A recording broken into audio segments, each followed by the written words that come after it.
विठाबाई असाच कीर्तन रंग आयुष्यभर दे. हे विठाबाई, हे पांडुरंगा, असाच कीर्तन रंग आम्हाला दे, अशी सेवा घडू दे, असाच आनंद लुटू दे. यापेक्षा या काल्याच्या कीर्तनात मी तरी काय मागणार आणि तुम्ही तरी काय मागणार. माझ्या आयुष्याच्या शेवटापर्यंत तुमच्या पुढे कीर्तन करता यावं, त्या कीर्तनाचा आनंद तुम्ही लुटावा, त्या कीर्तनाचा आनंद मी लुटावा. जीवनापेक्षा याच्यापेक्षा श्रेष्ठ आनंद जगात नाही. त्रिभुवनी सुख या समान. एक लक्षात घ्या, नाही पांडुरंगाची जात सुद्धा कुणाला कळत नाही, कारण सगळ्या जाती त्याच्यात आहेत, तो एका जातीचा नाही. पांडुरंगाला बघितलं, सख्या पांडुरंगा किती रे गोड दिसतोस, गोड तुझे रूप, गोड तुझे नाम, देई मज प्रेम सर्व काळ.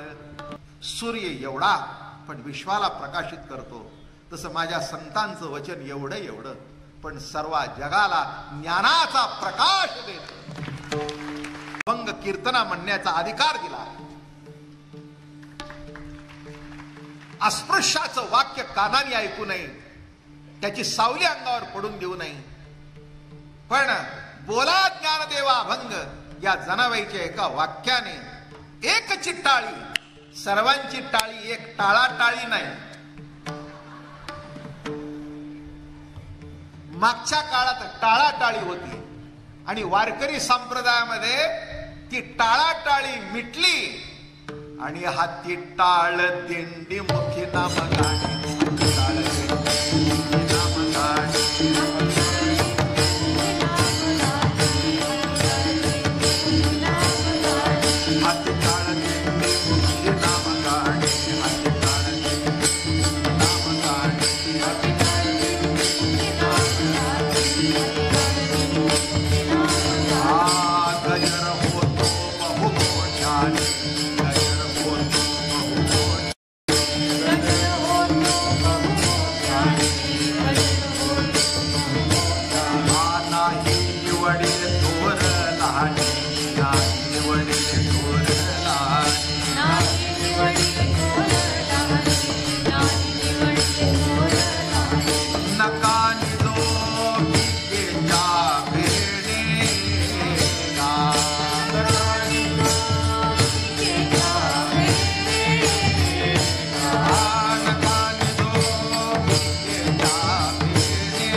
जनाभाऊचा एकतरी वंश आमच्या बरोबर उभा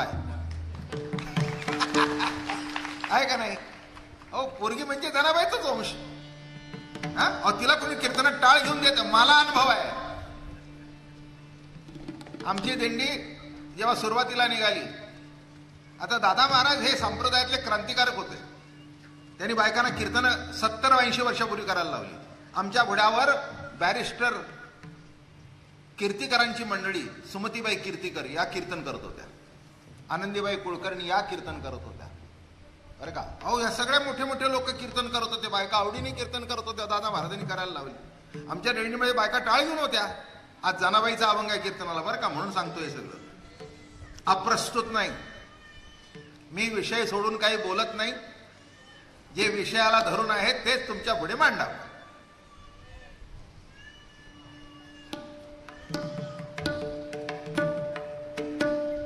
आणि गंमत बघा,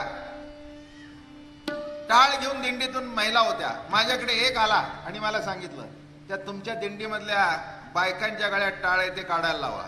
म्हटलं एवढ्या वर्ष वारी करतोय, अजून डोळ्यातली बाई गेली नाही का, आई का बसली नाही. किती वर्ष झाले रे तुला वारी करायला? किती वर्ष झाली? तरुण होतो मी, मला वाटतं 25शीत होतो. आला माझ्याकडे, म्हटलं बाबा महाराज सातारकर, तुम्हाला हे असं काहीतरी करायची सवय आहे. मोठा मूछवाला होता, अजून तो माझ्या डोळ्यासमोर आहे. हा म्हणलाय माका टाळ घेतात. म्हटलं मिशा पिकल्या पण तुझ्या डोक्यात ती बाई गेली नाही, सोडतो काय मग मी? असा कुठे कायदा नाही आहे की बायकाने टाळ बाजू नाही. एकही बाई टाळ ठेवणार नाही. उद्यापासून 10 वाढवतो. काय म्हणायचं ते म्हण, जा काय करायचं ते कर, हो बाजूला. तुझ्या दिंडीत काय करायचं ते तू बघ, माझ्या दिंडीत काय करायचं मी विचार करेन. कारण माझ्या पुढे हा जनाबाईचा अभंग आहे बरं का. हे संतांची वचनं म्हणजे सुप्रीम कोर्टाचा निकाल आहे. माझं बोलणं कळलं का? आणि आज असंच घडलं. विचारा तुम्ही, आईसाहेब बसल्यात, काय घ्यावं अभंग, आणि असं चाळल्याबरोबर हातामध्ये चाळून आला अभंग. आणि हे माझं या अभंगावरचं पहिलं कीर्तन आहे, मी कधी केलेलं नाही. एका प्रमाण कीर्तनात घेतलंय, पण या अभंगावर कीर्तन कधीच केलं नाही. मग याही म्हणल्या आज पुणेकरांना सांगा ना. म्हटलं सांगतो, काय त्याच्यात काय. पुण्याचा समाज एवढा आवडीचा आहे, प्रेमाचा आहे, तुमच्यावर खरंच जीव वाळून टाकणारा समाज आहे, करा कीर्तनात याच्यापुढे. म्हटलं जरूर कर. काय बघा, एकची टाळी पिटली चंद्रभागे वाळवंटी. एकच टाळी झाली. आणि एक लक्षात ठेवा, एक टाळी केव्हा होते? सर्वांचा एक सूर असतो तेव्हा, बेसूर असतो तेव्हा नाही. आणि असुरांच्याकडून तर होणारच नाही. बोलणं कळलं काय? एक टाळी, एक सूर, एक नाद. बरं का, हा केव्हा निघतो? तिथे जमलेले सगळे जे समाजाचे लोक होते, वारकरी संत परंपरेतले, कुठेही टाळाटाळी नव्हती. हातात टाळ घेतला. बघा, नामदेव महाराज, एक असं होतं त्या काळामध्ये, माऊलीने प्रवचन करावं, नामदेव महाराजांनी कीर्तन करावं. जे काही दौरे केले की नाही, दुपारचं प्रवचन माऊलींचं आणि संध्याकाळचं कीर्तन नामदेव महाराजांचं. आणि त्या कीर्तनामध्ये आता टाळकरी कुठून आणायचे? माऊलीच टाळकरी. आता टाळकरी, कवी, संत श्रेष्ठ, विश्व माऊली आणि उत्तम गाणारे. ज्ञानेश्वर महाराज उत्कृष्ट गाणारे होते. त्याशिवाय इतक्या सुंदर विरहण्या त्यांच्या काव्यातून प्रकट होणार नाहीत. काल त्या ह्यांनी सांगितलं की माडगुळकर उत्तम कवी होते पण गायक नव्हते, पण माऊली कवी होते आणि गायकी होते. गायकी होते. म्हणून बघा, एक एक चाली सुद्धा त्यांच्या अभंगाच्या अवघड आहेत बरं का, इतक्या सोप्या. 4 चरणाचा अभंग असेल तर 4ला भिन्न भिन्न चाली आणि गोडवतेच बरं का. हो, म्हणून दाखवू. जागृती पुसे साजणी, कवण बोलिले अंगणी, कवण बोलिले अंगणी.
त्या चालीशिवाय तो अभंग चालायचाच नाही.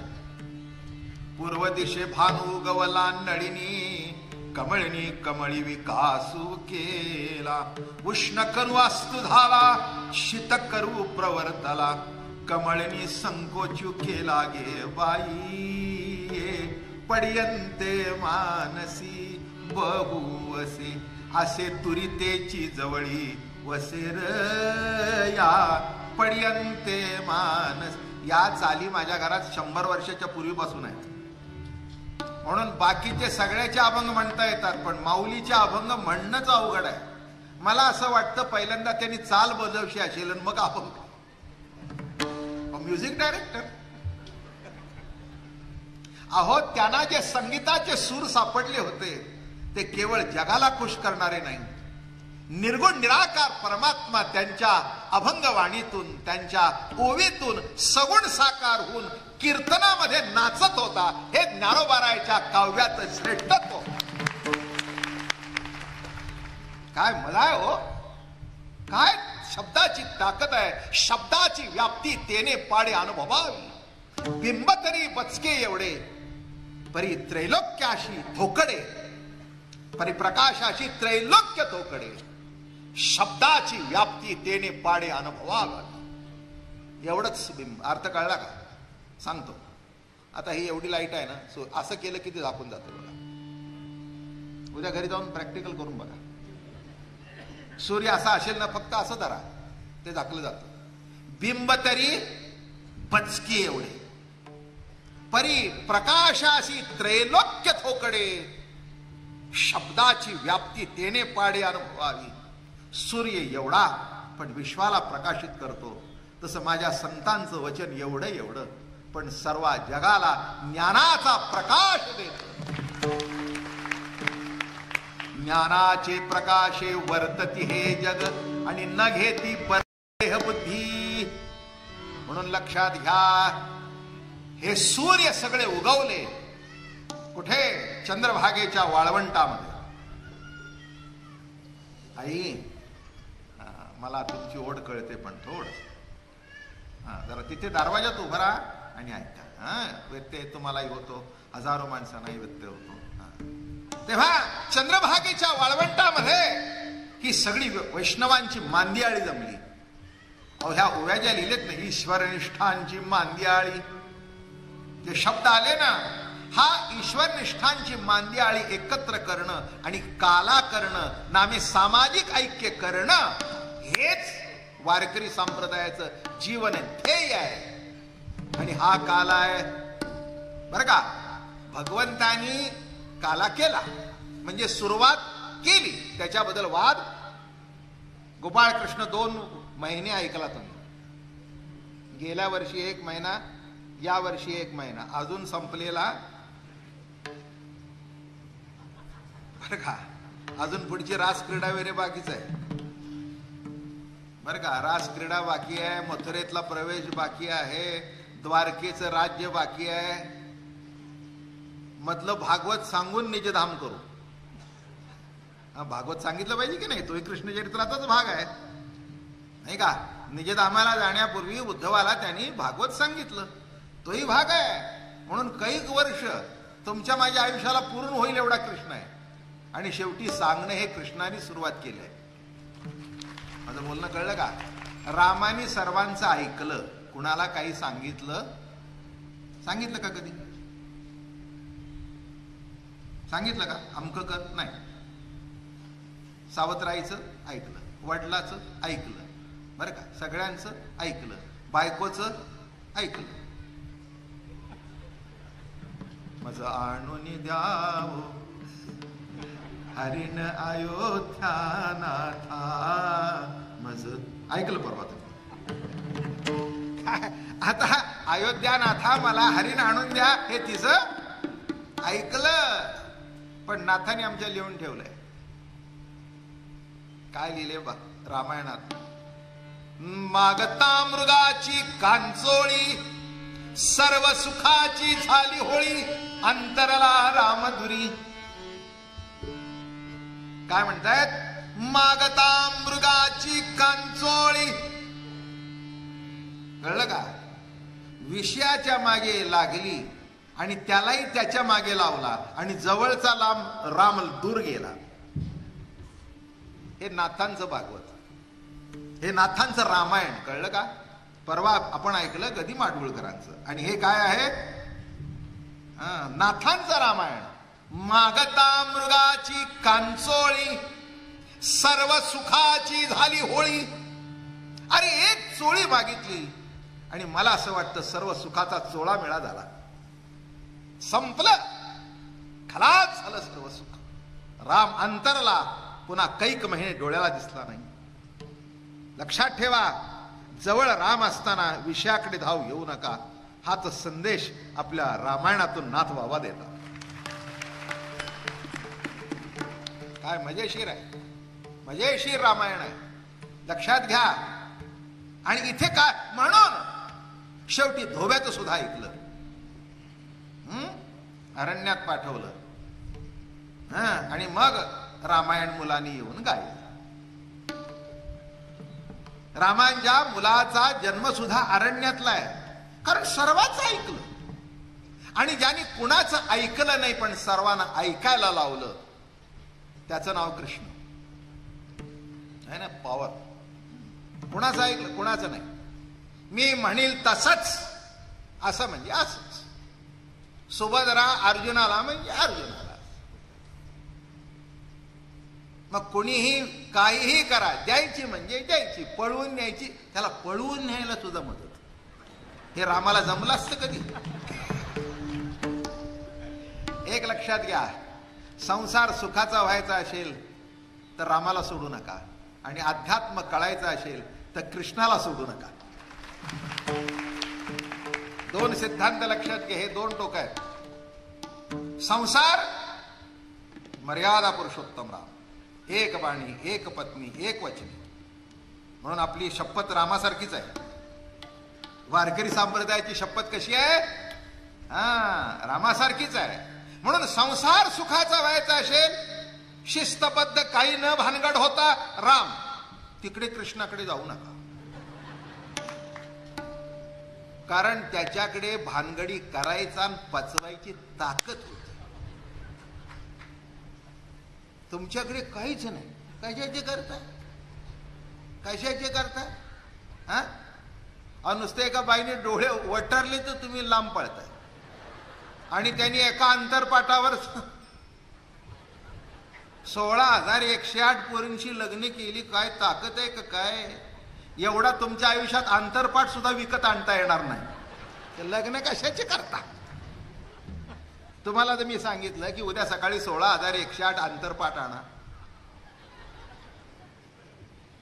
जवळजवळ 6 फूट असा, 5-6 फूट असा, 3 फूट, किती झालं? 2 मीटर.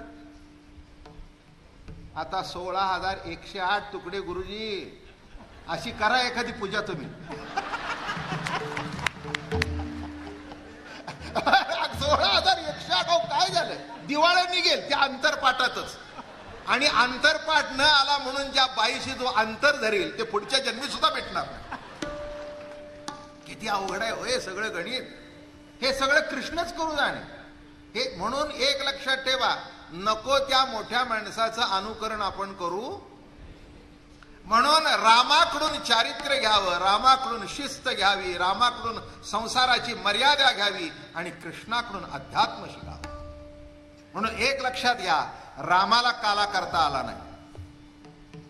करता आला का? नाही. सुरुवात झाली, वानरांना जवळ घेतलं, सगळ्यांना जवळ घ्यायला सुरुवात केली, पण काला झाला तो कृष्णावतारामध्ये. आणि ती काल्याची पताक माऊलीने खांद्यावर घेतली. म्हणून काला कोणत्याही धर्मात नाही. एक सांगतो माहिती म्हणून, म्हणजे विरोध म्हणून नाही किंवा चिकित्सा म्हणून नाही. अनेक संप्रदायाचे मोठे मोठे उत्सव होतात, मोठ्या मोठ्या कथा, कार्यक्रम, कीर्तन सोहळे, प्रवचन सोहळे मोठे होतात. अन्नदान असतं, काला कुठेच नसतो. आहे का नाही? बरोबर. अन्नदान असतं मान्य. अगदी लाख लाख माणसं जेवतात, अगदी मालपोवा, जिलेबी, पंचपक्वान्न लाख माणूस जेवण गेले, पण काला पॉवर लागते हो तशी. काला करणं ही क्रांतिकारक आहे. हे आत्ताचा काला तरी कसा आहे, तरी पण फार महत्वाचा काला आहे. आता एक लक्षात घ्या, या ठिकाणी कोण कोणत्या समाजाचा आहे, कोण कोणत्या जातीचा आहे हे आमच्या डोक्यात सुद्धा येत नाही. पण त्यावेळच्या काल्याने काय केलं कळलं का? सगळ्यांच्या हात लागलेलं एकत्र करणं वाटणं केवढी क्रांती आहे. विचार करून बघा, ही काय क्रांती आहे तुम्हाला कळतच नाही. तुम्ही आपल्या अंटान लाह्या टाकता, ती तशी लाही नाही. समाजाची विकृती बघून, समाजाचे हे दुभंगलेला समाज बघून संतांच्या अंतःकरणाची लाही लाही होत होती. त्या लाहीचं एक प्रतीक म्हणजे ही लाही आहे. त्यांचा जीव तुटत होता. अरे विष्णुमय जग वैष्णवांचा धर्म म्हणावा, आणि इतका भेदभाव, चला आणा तुमचे हात लागू द्या, एकत्र करू आणि सगळ्याच्या तोंडात भरवा. काय ही क्रांती आहे. एक सांगू का, कॉन्स्टिट्यूशन आत्ता झालं, बरोबर आहे की नाही? माझ्या माहितीप्रमाणे 54 साली, 54 सालाच्या दरम्यान कॉन्स्टिट्यूशन झालं. आणि त्या कॉन्स्टिट्यूशन मध्ये आर्टिकल 17, आर्टिकल 14 याच्यामध्ये हे कायदे घातले की कोणाला जातीकडून आमच्याकडून कमी लेखू नाही. पण काय घडले? अजून बाई डोक्यातली 11 त्रिक 33 जमत नाही, तर सगळा 11चा पाडा केव्हा व्हायचा? बर का, हे लक्षात घ्या, किती अवघड आहे. आमच्याकडे बघा, ज्ञानोबारायच्या काळी क्रांती सुरू झाली. पांडुरंग विटेवर उभा राहिला, महाद्वारातून दर्शनाला जावं. महाद्वारात पहिलं दर्शन चोखवारायचं, बीसी. चोखवाराय म्हणजे कॉन्स्टिट्यूशन मधले बीसी. काय चुकलं का माझं? बीसी ना. बीसीचं दर्शन घेतलं की नामदेव पायरी, ओबीसी.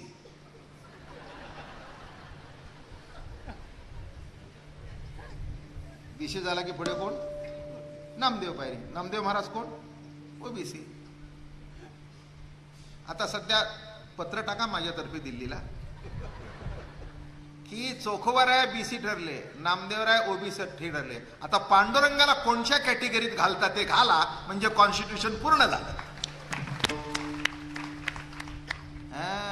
अजून का एक लक्षात घ्या, नाही पांडुरंगाची जात सुद्धा कुणाला कळत नाही, कारण सगळ्या जाती त्याच्यात आहेत, तो एका जातीचा नाही. अजून सांगतो, अजून पुष्कळ विश्लेषण सांगेन तुम्हाला मी. राम क्षत्रिय, कृष्ण क्षत्रिय, पांडुरंग कोण? पांडुरंगाची आई पण माहिती नाही, बाप बी माहिती नाही. त्याचं उत्तर देऊ का? कारण तोच सगळाचा आईन बाप आहे. त्याला निराळी आई नाही, त्याला निराळा बाप नाही. त्याची जात तुम्हाला माहितीये का? कोण जात? नाही नाही, सगळ्या जाती त्याच्यात आल्या. म्हणून एकमेव जगातला देव असा आहे की ज्याला जाऊन शिवता येतं, कारण तो सगळ्याला शिवणारा देव आहे. ही केवढी मोठी क्रांती आहे मला सांगा. आणि म्हणून हे जेव्हा पांडुरंगाने अवतार घेतला, गोकुळातला कृष्ण पांडुरंगाच्या रूपाने आला, आणि पुढे काही कालाने माऊलीच्या रूपाने विष्णू होऊन आला. अर्जुना संकट पडता जड भारी, अर्जुना संकट पडता जड भारी.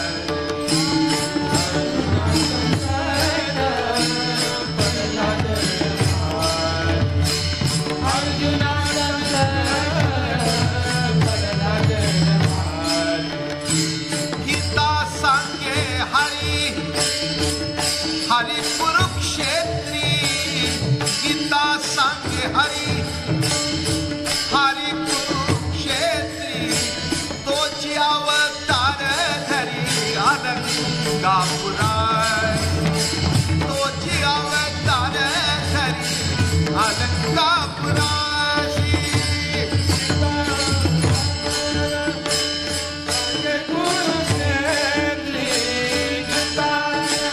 सांगे हरी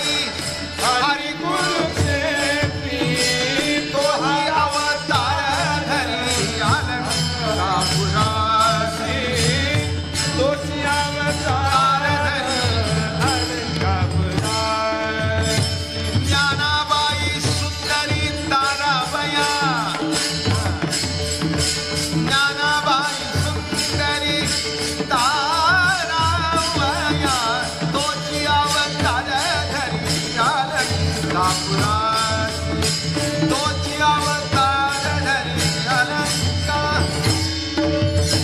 ज्ञानाबाई सुंदरी दानवया ज्ञानाबाई सुंदरी दानवया तोची अवतार अलंका पुरासी तोची अवतार अलंका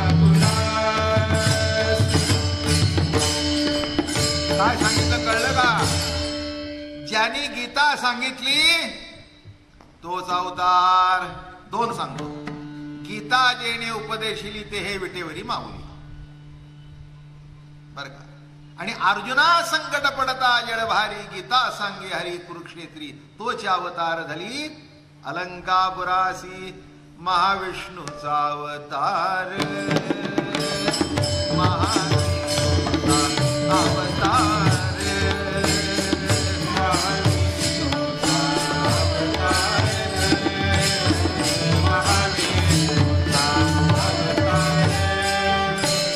सखा माझा ज्ञानेश्वर सखा माझा ज्ञानेश्वर महाविष्णूचा अवतार महाविष्णूचा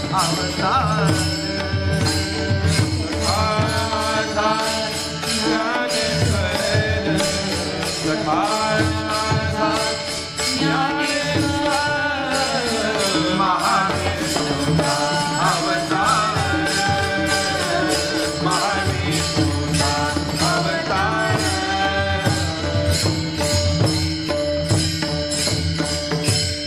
सखा आले चंद्रभागेच्या वाळवंटात आले.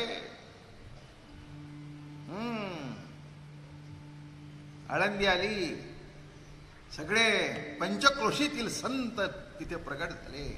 नामदेवराय आले, चोखोबाराय आले, गोरोबा आले, सावतोबा आले. सगळे कोण नाही आलं? जनाबाई आली, मुक्ताबाई आली, सगळे आले. एक राहिली होती मंगळवेड्याला, तिलाही बोलवून घेतलं. कानोपात्रा. कळलं का? सामाजिक एकीकरण.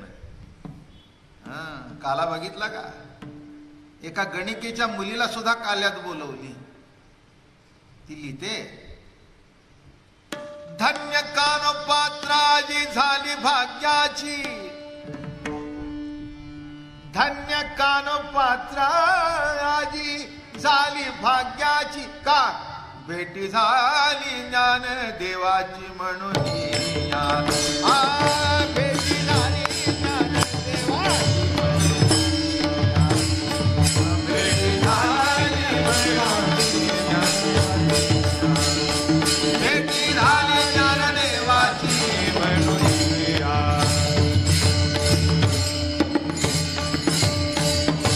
धन्य धन्य धन्य धन्य निवृत्तीराया धन्य ज्ञानदेवा सोपान सखया धन्य कानोपात्राजी झाली भाग्याची आणि भेटी झाली ज्ञानदेवाची म्हणून या. विचार करा.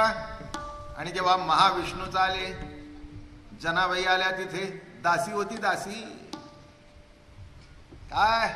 नामदेवांच्या घरामध्ये, महाराजांच्या घरामध्ये जनाबाई आमची गंगाखेडच्या पोरं बाळ होती. आले पंढरीच्या वारीला. बरं का? गर्दी खूप, अशीच गर्दी. आणि जनाबाईंनी जाणला.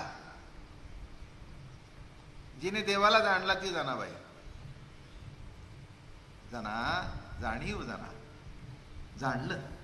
एका कोपऱ्यात उभी राहिली. सगळे वडील, मुलं बाळ तिथे बरीच होती, यांची बरीच होती. सगळ्यांना पुढे ढकलतायत. आता त्या बडव्याने हात घातला की एकदम बाहेर नामदेव बाहेरलाच बाहेर पडलं. धक्का मारून मारून मारून मारून त्यांना वाटते खाला आहे. कशाची खाली आहे? ही जी बघत उभी राहिली, पांडुरंगाला बघितलं. सख्या पांडुरंगा,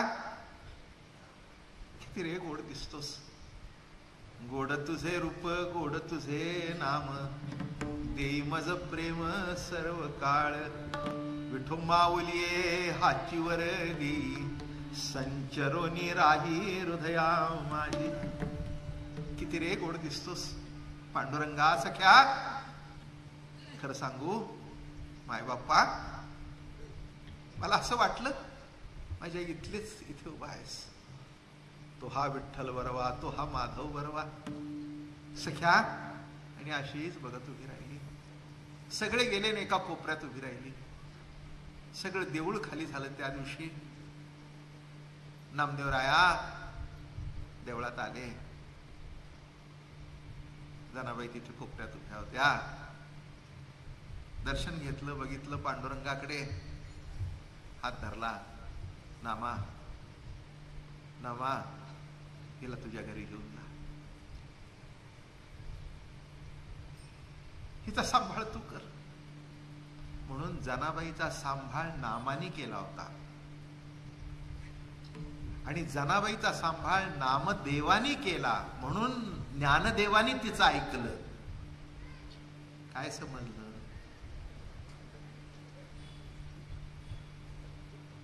ज्याला नामदेव हे पटलं, कळलं आणि वळलं, त्याचं ज्ञानदेव सुद्धा ऐकतो. कारण ज्ञानदेव हे ज्ञानदेव नाही, ते मुखाने घेतल्यानंतर ते सुद्धा नामदेवच झालं. ज्ञानदेव चतुराक्षरी जपहा करीतू. काय झालं ज्ञानदेव? ज्ञानदेव ज्ञानदेव राहिलं का ज्ञानदेव नामदेव झालं? नामच देव झालं. नामया तुझ्या घरी घेऊन जा. आणि ती जनाबाई नामदेवराच्या घरामध्ये दासी होऊन आली. म्हणून प्रत्येक अभंगातले म्हणे नामयाची जनी.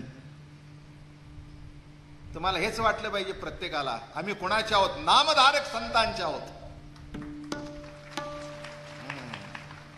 तुकाराम महाराज म्हणतात, आम्ही नामाचे धारक. एकंदर शिक्का पाठविला इहलोका. आलो म्हणे तुका आम्ही नामाचा धारक.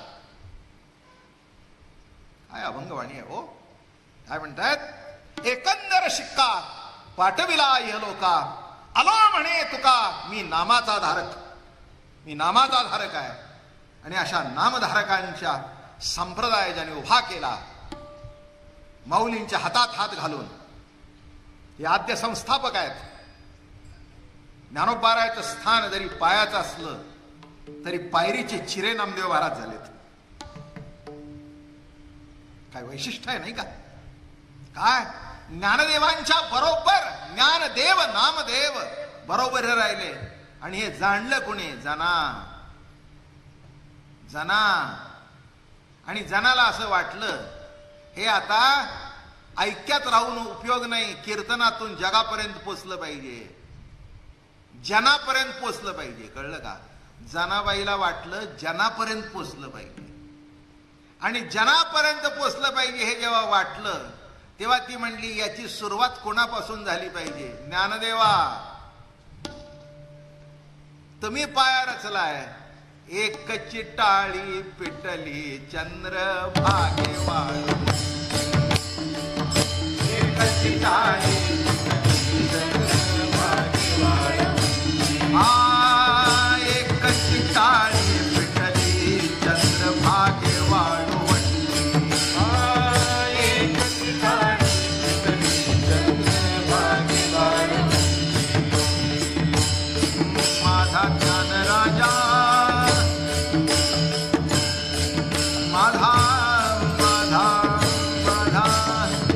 माझेपणाची प्रतिती पाहिजे.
झाली तर 8 वाजले.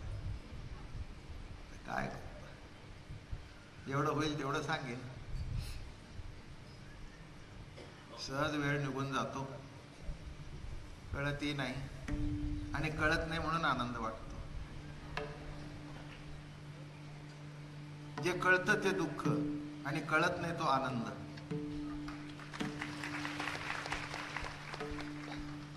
बोललं कळलं? दुःखात जीव साक्षी असतो आणि आनंदात समरस असतो, म्हणून तो आनंद कळत नाही. पण देखले पण एकले आस्वाद जे जेवी, त्याचा आस्वाद मात्र राहतो. दुःख कळतं कारण दुःखामध्ये विषमता आहे आणि आनंदामध्ये समत्व असल्या कारणाने तो कळत नाही. पण वा आहा वा वा म्हणजे काय? वा हे ज्याला कोणत्याही विशेषण देता येत नाही. आनंद म्हणजे काय? आनंद. वा वा म्हणजे काय? क्या बात है, क्या बात है, क्या बात है, क्या बात है, कुछ नाही, क्या बात है. लक्षात आलं का? त्याचं उत्तर विचारलं तरी तेच येतं, क्या बात है, कुछ नाही, क्या बात है. आनंद म्हणजे काय? आनंद म्हणजे काय? आनंद. हेच वैशिष्ट्य आहे याच. तसं इतके रंगून गेले. शेवटी जनाबाईने विचार केला, नाम आहे, ज्ञान आहे, निवृत्तीनाथ समोर बसलेले आहेत. प्रसन्न निवृत्ती राजा ज्ञानदेव निवदारू, या लागे ज्ञानदेव नाम गुरु कृपेने पावलो. या लागे ज्ञानदेव नाम. त्या कीर्तनाला सगळे जमलेले आहेत. मुक्ताबाई आहे, जनाबाई आहे, सुपान काका आहेत, हे टाळ घेऊन उभे राहिले. श्रोते निवृत्तीनाथ आहेत, बाकी सगळे जमलेले आहेत चंद्रभागेच्या वाळवंटात. जनाबाई जरा असं रेटून बोलणारी होती. आता देवाला जी बोलत होती ती बाकी कोणाला ऐकेल का? आणि ज्ञानोबा रायाला एवढं रेटून बोलणार तरी कोण? माझा ज्ञानराजा गोपाळाशी, म्हणजे गोपाळ दुसरे कोणच नाहीत. वारकरी म्हणजेच गोपाळ. त्या वारकऱ्यांना नाव दिलंय गोपाळ, बरं का? त्या अभंगाच आहे बघा. योगी आमनी जनाधानी ते सुखासनी शयनी, गोकुळच्या गवळिया गोपी गोधना सकळा, ते सुख फावले रे, हरी सुख फावले रे, बाप रुक्मादिवर विठ्ठले, आणि ते सुख सौंगड्या दिधले रे. बाप रुक्मादिवर विठ्ठलाने तेच वैष्णव वारकऱ्याला सुख दिलं. आणि म्हणून माऊलीला सांगितलं, जनाबाई म्हणते माझा ज्ञानराजा गोपाळ अशी लाया वाटी. आणि हे कुठे घडलं? नामदेव कीर्तन करी पुढे देव नाचे पांडुरंग. आणि कीर्तन सुरू झालं नामदेव महाराजांचं. देव कुठे देवळात राहतोय. ही रात्रीच्या कीर्तनाची पद्धती देवामुळे सुरू झाली.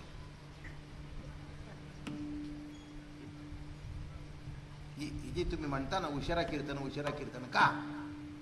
बडव्याने एकदा कुलूप घातलं, शेजारती झाली की देवाचा निरोप यायचा नारदाजवळ. शेजारती झाली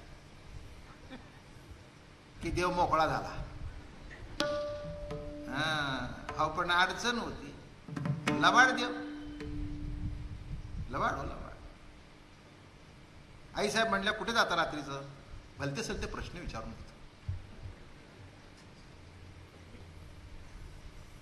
आणि हळूच देवाने बाहेर पडायचं. बरं का? आता शेजारची झाली, निवांत झोपावं की नाही? मला सांगा, सबंध दिवस काम करून नवरा घरी येतो इतपत बरं आहे, पण रोज रात्री 12 वाजता जर नवरा तुमचा बाहेर पडू लागला, काय कराल? काय कराल?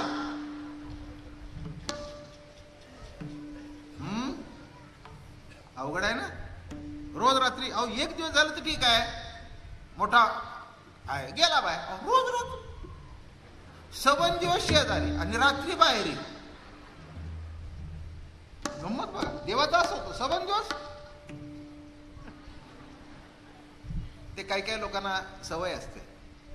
काही काही बघा, जोडपं तुम्हाला रात्रीच दिसेल फिरायला. सबंध दिवस आम्हाला मिळत नाही म्हणून रात्रीचे बाहेर पडतो. बर, जोडपं बाहेर पडताना ठीक आहे, एकटंच बाहेर पडते.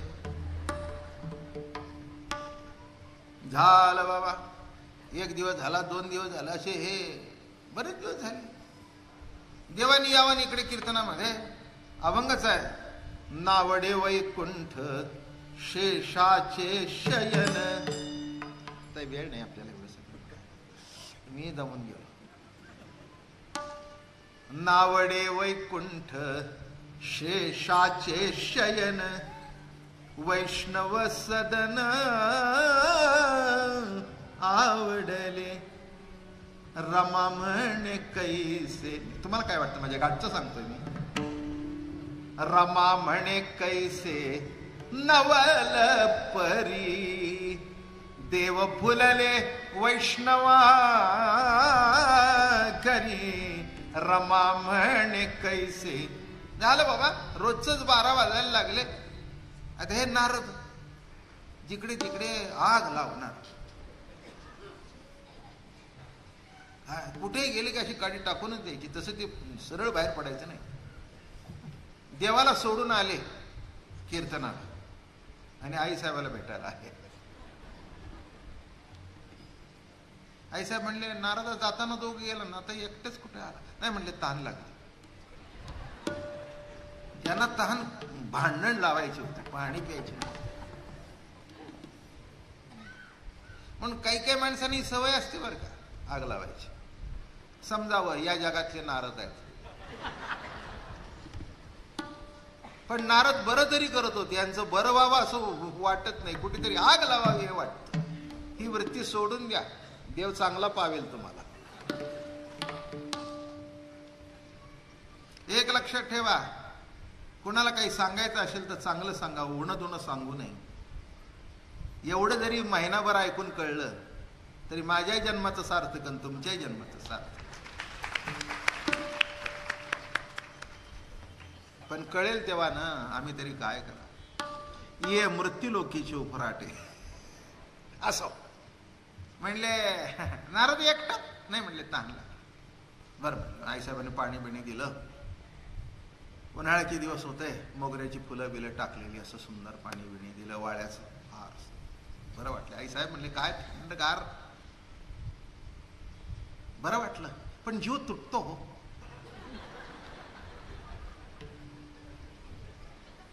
माझ्या देहाला बरं वाटलं पण आईसाहेब जीव तुटतो. काय झालं. नाही म्हणले माझ्या प्रश्नाचं उत्तर द्या. हे रात्री रोज कुठे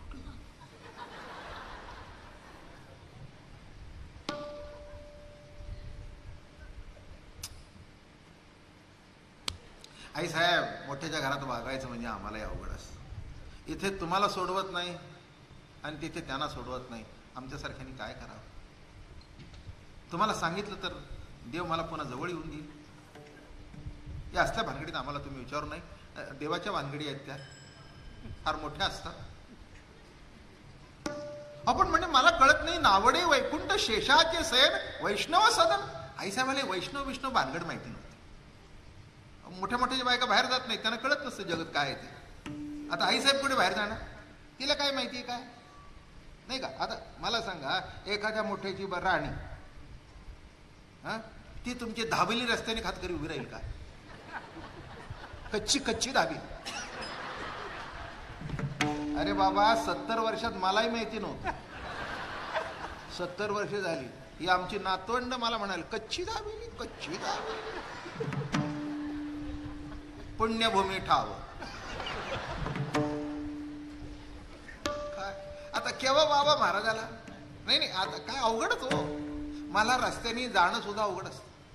मी तुम्हाला उदाहरण सांगतो, नाव सांगत नाही. मुंबईला मी एक दिवस काहीतरी माझं काम होतं म्हणून मी आमच्या त्या कोना हॉटेल आहे ना सारस्वत बँकाचं, तिथून फुटपाथून आलो. एक मनुष्य समोर आला असा. मी अतिशोक्ती सांगत नाही, नाव सुद्धा त्या व्यक्तीला पद्मश्री मिळालेलं आहे. इतकी मोठी व्यक्ती आहे, चांगली व्यक्ती. आणि ते समोर माझ्या आली. बाबा महाराज आपण आणि फुटपाथवर. म्हणजे मला असं वाटलं मी काय माडी बिडी चढलो की काय. माझं म्हणणं बाबा आपण फुटपाथवर. म्हणजे मला असं वाटलं माझं दिवाळी निघालून मी फुटपाथवर आलो की काय. मी अतिशोक्ती सांगत नाही, हे घडलेलं आहे. आपण रस्त्याने चालत. आता याला काय सांगू, माझं म्हणणं कळलं का? काही काही माणसांची एक विशिष्ट प्रतिमा आहे. माझं कशा करता सांगतोय मी, की त्यांना असं इकडे तिकडे माणसानं, उद्या जर मी रस्त्यावर कोण आईस्क्रीम खात उभं राहिलो आणि फेटा काढून नाही, फेटा घालून गेलो, हिरवी शाल खांद्यावर, कोण आईस्क्रीम, बाबा आईस्क्रीम, बाबा त्याचंच आईस्क्रीम झालं, मी खाऊन घरी गेलो.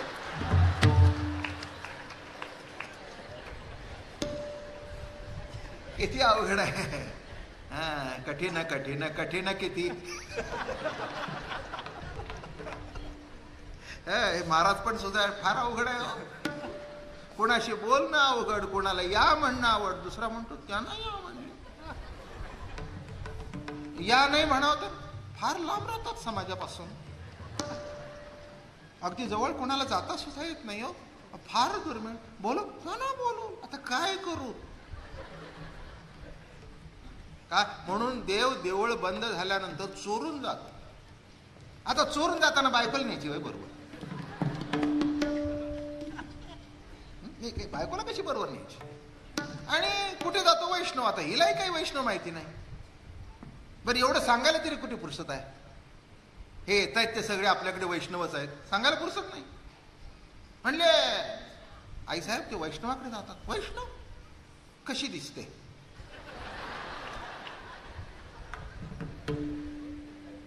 वैष्णव माझ्यापेक्षा सुंदर. नारदांची ट्यूब पेटली. आता म्हणले अजून पेटवा.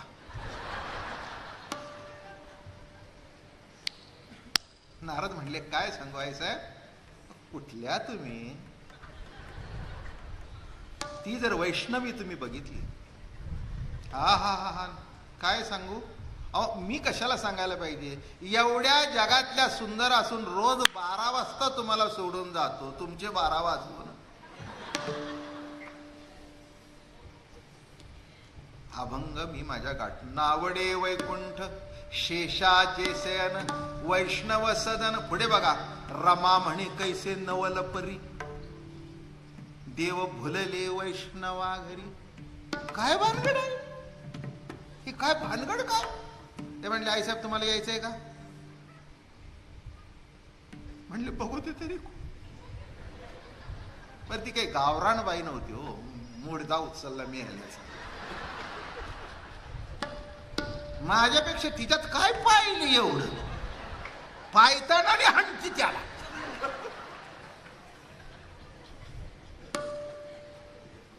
बरं वाटलं ज्यांचे हे शब्द परिपाठाचे आहेत. सगळ्या कॅटेगरीचं कीर्तन सांगावं, म्हणजे ज्याला त्याला वाटलं आपला शब्द कीर्तनाचा.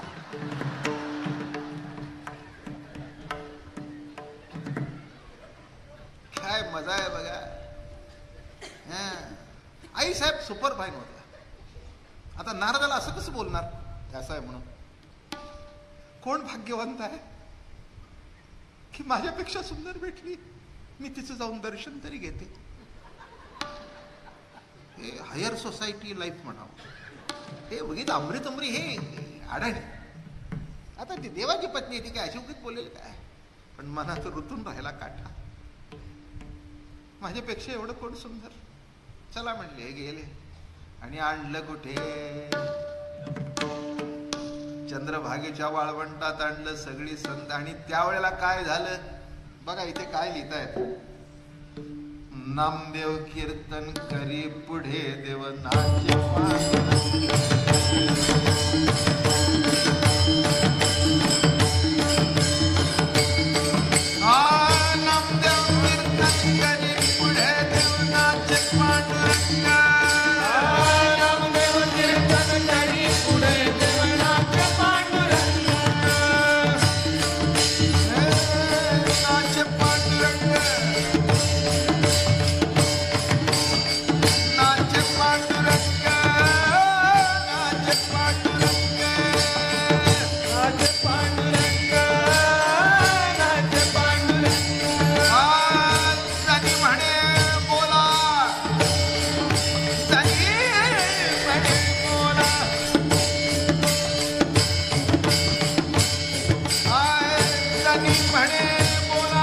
ज्ञानदेवा भंग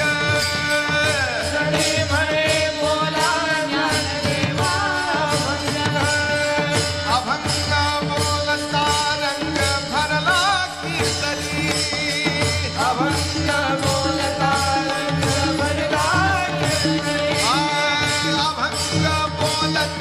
रंग भरला कीर्तनी अभंग बोलता रंग भरला कीर्तनी प्रेमाचे छंद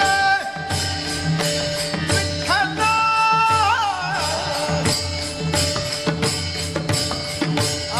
विठ्ठल नाचो लागला विठ्ठल नाचो लागला नाचो लागला पुढे ऐका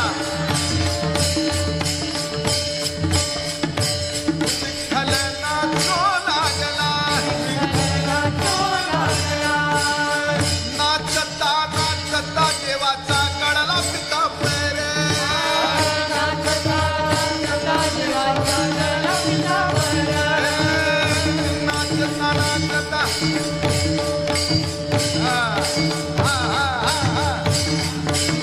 नाचता नाचता नाचता नाचता जगाला नाचवतो आणि इथे तो नाचतोय नाचता नाचता देवाचा गळाला पितांबर नाचता नाचता देवाचा गळा पितांबर सावध होई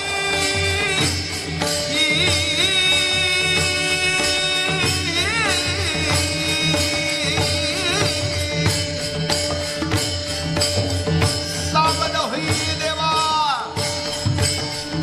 हो सावध होई देवा सावध होई देवा ऐसा बोले कबीर ऐसा बोले कबीर ऐसा बोले कबीर ऐसा बोले कबीर ऐसा बोले कबीर ऐसा बोले कबीर नामदेव कीर्तन करी पुढे देवनाच पांडुरंग नामदेव कीर्तन करी पुढे नामदेव कीर्तन करी पुढे देवनाथ पांडुरंग नामदेव कीर्तन करी पुढे देवनाथ पांडुरंग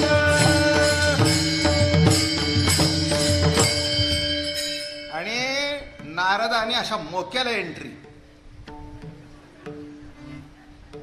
नाचता नाचता देवाचा गळाला पितांबर ते गाठीवरच धोतर निराळ आणि आम्ही नेसतो ते कच्छ मच्छ म्हणतात असं करून इकडे खवायचं इकडे खवायचं हे कॉटनची धोतर काही प्रश्न नसतो पण जे रेशमी पितांबर असतात ना काय गुरुजी फार अहो ते मुकटा मुकटा आणि त्यातल्या त्यात जरीचे काठ अहो ते असं होतच नाही म्हणून ते बघा तुम्ही नेसल्यावर ते सारखं असं असं करावं लागतं नाही तर ती कंबर तरी बांधावी लागते अहो फार अवघड आता विचार करा हे ठीक आहे पूजेपुरतं आता इथे नाचताना जर हे खाली सुटू लागलं आणि लक्षात ठेवा हे असा पितांबर अर्ध्यात गेलाय आणि ही आई साहेबाची एंट्री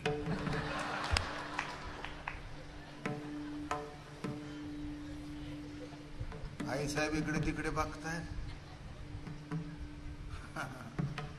नारद म्हणले ते बघा त्यांना ते कळेनाच कारण खाली काही पिवळं दिसतच नव्हतं तो जागा दिसत होता ते खाली बघतायत पायाकडे तर कुठे काहीच दिसत नाही त्यांना कळलं नाही काय भानगड आहे काय आश्चर्य आहे ते म्हणले कुठे आहे ते बघा ते उभे आहेत ते आणि जेव्हा बघितल्याबरोबर कबीरजी म्हणले सावध होई देवाईसा बोले कबीर सावध होई देवाईसा बोले कबीर सावध होई देवाईसा बोले कबीर सावध होई देवाईसा बोले कबीर सावध होई देवाईसा बोले कबीर सावध होई देवाईसा बोले कबीर नामदेव कीर्तन करी पुढे देवनाच पांडुरंग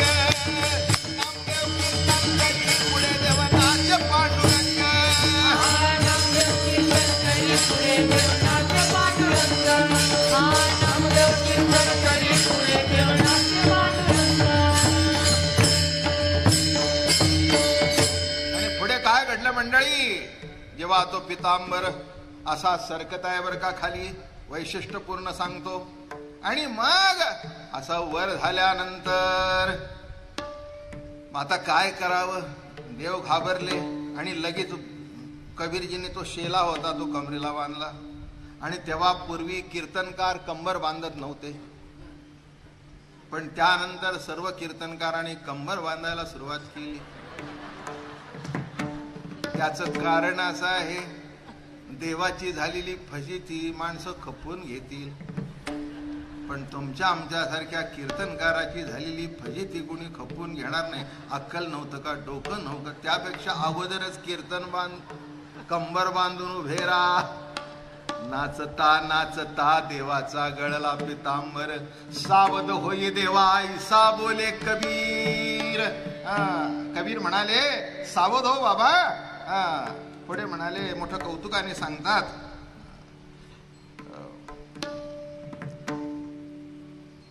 साधू या संतांनी देवाला धरिले मनगटी, काय झाले म्हणून दचकले जगजेटी. साधू या संतांनी देवाला धरिले मनगटी, काय झाले म्हणून या दचकले जगजेटी. जगजेठी दचकले, काय झाले, काय झालं, काय झालं. म्हणले देवा काय झालं, आता बघा आम्ही सावरले. म्हणून एक लक्षात ठेवा, देवाला सुद्धा संत सावरतात आणि जीवाला सुद्धा संत सावरतात. म्हणे जणी बोला भंग, ऐसा कीर्तनी महिमा सर्वा माझी वरिष्ठ. जडमूड भाविक सोपी केली पाय वाट, नामयाची जणी लोळे संताचे पायी. कीर्तन प्रेमरस अखंड देई विठाई. नामयाची जणी संताच्या पायावर लोळते आणि प्रार्थना करते, हे विठाबाई असाच कीर्तन रंग आयुष्यभर दे. हे विठाबाई, हे पांडुरंगा असाच कीर्तन रंग आम्हाला दे, अशी सेवा घडू दे, असाच आनंद लुटू दे. यापेक्षा या काल्याच्या कीर्तनात मी तरी काय मागणार आणि तुम्ही तरी काय मागणार. माझ्या आयुष्याच्या शेवटापर्यंत तुमच्या पुढे कीर्तन करता यावं. त्या कीर्तनाचा आनंद तुम्ही लुटावा, त्या कीर्तनाचा आनंद मी लुटावा. जीवनापेक्षा याच्यापेक्षा श्रेष्ठ आनंद जगात नाही. नाही त्रिभुवनी सुख या समान. त्रिभुवनामध्ये याच्यापेक्षा श्रेष्ठ सुख नाही. मायबापांच्या कृपेने, आशीर्वादाने, गणपती बाप्पाचा आशीर्वाद, पांडुरंगाचा, ज्ञानोबा तुकोबांचा, तुम्हा सगळ्या श्रोत्या मायबापांच्या आशीर्वादाने निर्विघ्नपणे 1 महिना आनंद लुटला. असा दरवर्षी तुम्हाला मला भुगता यावा एवढीच पांडुरंगाचे, गजाननाच्या आणि तुम्हा वैष्णवांच्या चरणी प्रार्थना करून ही महिन्याची कीर्तन सेवा विश्वात्मक देवाच्या चरणी अर्पण करतो. ज्ञानेश्वर